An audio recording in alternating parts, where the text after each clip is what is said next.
Adesso danza, teatro e laboratori creativi, un fine settimana di eventi ai giardini pubblici di Cagliari, tra questi il Museo Danzante, una singolare visita guidata, una coreografia che attraversa la Galleria Comunale d'Arte. Ce ne parla Laura Passetti.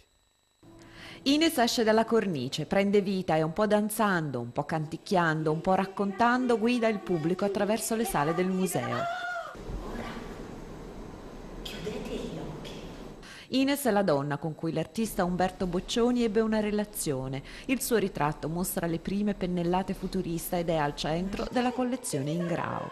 Ha sempre vissuto tra le opere che il collezionista ha donato alla Galleria Comunale d'Arte di Cagliari e quindi chi meglio di lei le può raccontare. Il Museo Danzante è una speciale visita guidata realizzata dal regista Karim Galici e dall'attrice Adriana Monteverde, oggi e domani alle 18 e alle 20. È un esperimento in cui abbiamo cercato di coniugare l'arte visiva con l'arte performativa e l'abbiamo fatto mettendo in scena in carne ed ossa la Ines di Boccioni, quindi il personaggio simbolo della Galleria Comunale d'Arte, la musa ispiratrice di Umberto e forse il quadro più ammirato da Francesco Paolo Ingrao. Boccioni, Ottone Rosai, Mario Maffai, Mino Maccari, De Iva De Angelis, un percorso che racconta l'arte tra la fine del 1800 e il primo dopoguerra, un'arte che descrive la prima guerra mondiale tra esaltazione creativa e tragiche conseguenze. Il Museo Danzante è uno degli appuntamenti della manifestazione Danza Estate,